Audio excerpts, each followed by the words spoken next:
Friends, അസ്സലാമു അലൈക്കും. Welcome back. നമുക്ക് നല്ല വെറൈറ്റി ആയിട്ടുള്ള ഒരു സ്നാക്ക് റെഡിയാക്കാം. സ്കൂൾ വിട്ട് വരുന്ന കുട്ടികൾക്കും അതേപോലെ തന്നെ ഗസ്റ്റൊക്കെ വരുമ്പോൾ ഉണ്ടാക്കാൻ പറ്റിയ നല്ലൊരു സ്നാക്കാണ്.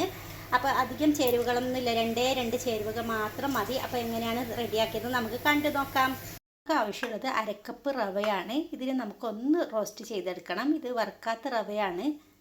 കടായി വെച്ച് ചൂടായതിനു ശേഷം നമുക്ക് ഈ റവ ഇതിലോട്ട് ഇട്ട് കൊടുക്കാം. എന്നിട്ട് നമുക്ക് ഒന്ന് ലൈറ്റായിട്ട് ഒന്ന് റോസ്റ്റ് ചെയ്തെടുക്കണം. നല്ലൊരു മണം വരുന്നത് വരെ മാത്രം നമുക്കൊന്ന് റോസ്റ്റ് ചെയ്തെടുത്താൽ മതി. ഇനി നമുക്ക് ഇതിനെ തീ ഓഫ് ചെയ്തിട്ട് മറ്റൊരു പാത്രത്തിലോട്ട് ഇതിനെ മാറ്റി കൊടുക്കാം. നമുക്ക് അതേ കടായിലോട്ട് 1 കപ്പ് വെള്ളം ഒഴിച്ച് കൊടുക്കാം. എത്രയാണോ നമ്മൾ റവ എടുത്തത് അതിൻ്റെ ഡബിള് വെള്ളം ഒഴിച്ച് കൊടുക്കണം. ഇതിലോട്ട് 1 നുള്ള് ഉപ്പ് ചേർത്ത് കൊടുക്കുക. നമുക്ക് ആവശ്യമുള്ളത് ശർക്കരയാണ്. ഇപ്പോൾ ഞാൻ 2 അച്ച്, ചെറിയ കുഞ്ഞുള്ള 2 അച്ചാണ് ശർക്കര എടുത്തിട്ടുള്ളത്. ഇത് ഞാനിപ്പോൾ ഡയറക്റ്റ് ഇങ്ങനെ തന്നെ ഇട്ട് കൊടുക്കുകയാണ്. നിങ്ങളുടെ കയ്യിൽ കല്ലും മണ്ണുള്ള ശർക്കരയാണെങ്കിൽ ഒന്ന് പാനിയാക്കിയിട്ട്, നല്ല കട്ടിയുള്ള പാനിയാക്കിയിട്ട് ഇതിലോട്ട് ഒഴിച്ച് കൊടുത്താലും മതി. ഇപ്പോൾ ഞാനിങ്ങനെ ഡയറക്റ്റ് തന്നെ ഇങ്ങനെ ചേർത്തിട്ടുണ്ട്. ഇനി ശർക്കര ഒന്ന് മെൽട്ടായി വരണം. കണ്ടല്ലോ, ശർക്കരയൊക്കെ അലിഞ്ഞിട്ട് മെൽറ്റായി വന്നിട്ടുണ്ട്. ഇനി നമുക്ക് വറുത്ത് വെച്ചിട്ടുള്ള റവ ഉണ്ടല്ലോ, അതൊന്ന് ഇട്ട് കൊടുക്കാം. എന്നിട്ട് നമുക്ക് നല്ലോണം ഒന്ന് മിക്സാക്കി കൊടുക്കണം. കട്ടയൊന്നുമില്ലാതെ വേണം ഒന്ന് മിക്സാക്കി കൊടുക്കാൻ. ഈ സമയം തീ ഒന്ന് കുറച്ച് കൊടുക്കണേ. അതുപോലെ മിക്സായി കിട്ടണം. ഈ കുറച്ച് വന്നിട്ടുണ്ട്. ഇതിലോട്ട് ഒരു 1/2 ടീസ്പൂൺ മാത്രം നെയ്യ് ഒഴിച്ച് കൊടുക്കുക.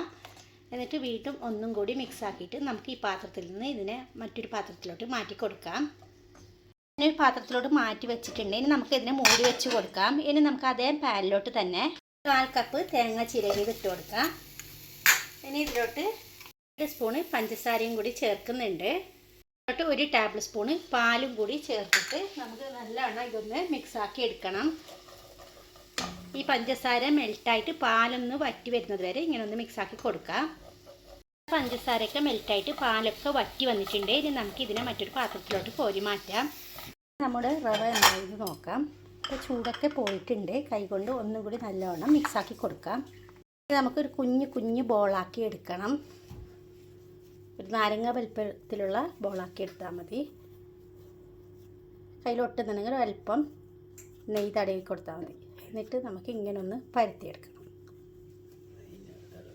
ഇങ്ങനെ പരത്തിയെടുത്തിട്ടുണ്ട്. ഇനി നമുക്ക് നേരത്തെ തയ്യാറാക്കി വെച്ചിട്ടുള്ള ഫില്ലിങ് ഉണ്ടല്ലോ കോക്കനറ്റിൻ്റെ, അത് അല്പം മാത്രം ഇങ്ങനെ ഒന്ന് വെച്ച് കൊടുക്കുക നീളത്തിൽ.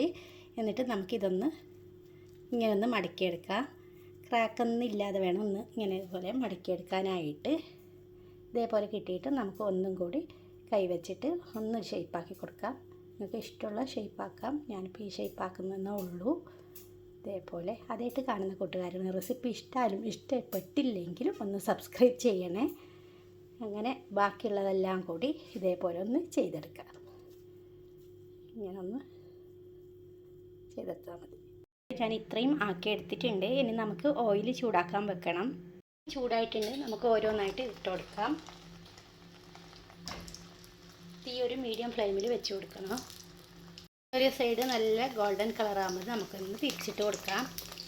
നല്ല ഗോൾഡൻ കളറായിട്ടുണ്ട്. ഇനി നമുക്ക് ഇതിൽ നിന്ന് കോരി മാറ്റാം. ബാക്കിയുള്ളതും ഇതേപോലെ ഒന്ന് ഫ്രൈ ചെയ്തെടുത്താൽ മതി കേട്ടോ. നല്ല ടേസ്റ്റാണ്. തീർച്ചയായും നിങ്ങളിതൊന്ന് ട്രൈ ചെയ്ത് നോക്കണം. വീഡിയോ ഇഷ്ടമായാൽ ലൈക്ക് ചെയ്യാനും ഷെയർ ചെയ്യാനും മറക്കരുത്.